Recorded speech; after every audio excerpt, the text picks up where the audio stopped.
नमस्कार प्रिय दर्शकों। श्राद्ध है क्या चीज?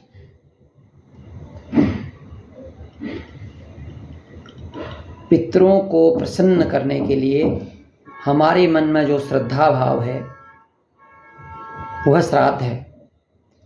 अब श्राद्ध हम क्यों करते हैं? यह केवल आश्विन के महीने में ही क्यों पितृपक्ष मनाया जाता है? तो यह बहुत रोचक है। तो सूर्य पिता हैं, पितृ हैं, और सूर्य जब सिंह राशि में 10 अंश तक पहुंचते हैं तो मजबूत हो जाते हैं, क्योंकि सिंह राशि उनका घर है। जब सूर्य अपने घर में आते हैं तो पितृपक्ष शुरू हो जाता है। यह पहले भी मैं बता चुका हूं कि सूर्य पिता हैं, पितृ हैं। तो अब सूर्य के माध्यम से अन्न और जल हम अपने सूक्ष्म रूप से अपने पितरों तक पहुंचाने की जो प्रक्रिया है, जो उसको हम श्राद्ध कहते हैं। और श्राद्ध में क्या क्या चीज़ें करनी चाहिए? श्राद्ध जो है अपने पितरों को प्रसन्न करने का सबसे उत्तम मार्ग है। और दूसरी चीज़, भगवान की पूजा, आप भगवान की पूजा अर्चना आप कर लें, लेकिन पितृ प्रसन्न होने चाहिए। अगर पितृ प्रसन्न हैं तो आप भगवान भी प्रसन्न हैं, क्योंकि भगवान तक पहुंचने का जो मार्ग है वो पितरों से होते हुए जाता है।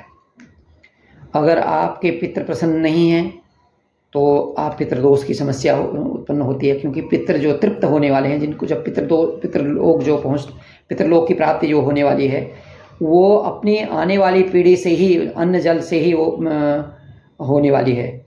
अगर किसी की कुंडली में राहु के साथ सूर्य हैं, केतु के साथ सूर्य हैं, या शनि के साथ सूर्य हैं, या उनकी दृष्टि है सूर्य पर, तो पितृदोष का निर्माण होता है। ऐसी स्थिति में अपने पितरों का सम्मान करें। श्राद्ध पक्ष में पितरों को जल अर्पण करें, तर्पण करें और दान करें। और दूसरी चीज़, पिंडदान करें।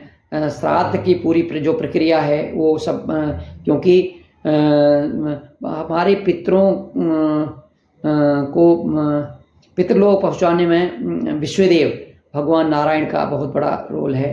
क्योंकि जब हम श्राद्ध करते हैं तो उसमें विश्वदेव की भी आराधना भी की जाती है। विश्वदेव भगवान नारायण हैं, तो वो बैकुंठ लोक की प्राप्ति, हमारे पितरों को बैकुंठ लोक की प्राप्ति कराने के लिए हमको भगवान नारायण का भी आवाहन करना होता है। तो ये सब चीज़ें करनी चाहिए व्यक्ति को, किसी को भी अपने पितरों को प्रसन्न रखना चाहिए, जिससे कि आने वाली पीढ़ियाँ हमेशा के लिए स्वस्थ रहें और उनका मार्ग प्रशस्त हो। ये सब चीज़ों की प्रक्रिया जो है वो श्राद्ध कहलाती है। और सूर्य को पिता का स्वरूप माना गया है, पितरों का स्वरूप माना गया है। और सूर्य की उपासना करने का, आप सूर्य को जल दें, सूर्य को अर्घ दान करें, तो यह इससे भी पितृ प्रसन्न होते हैं। ये सब चीज़ की प्रक्रिया जो है वो है जो श्राद्ध कहलाती है। श्रद्धा या मान्यते श्राद्धा, श्रद्धा से ही हम मन के पितरों को प्रसन्न कर सकते हैं। उनके प्रति जो हमारे मन में श्रद्धा है वह श्राद्ध है। धन्यवाद।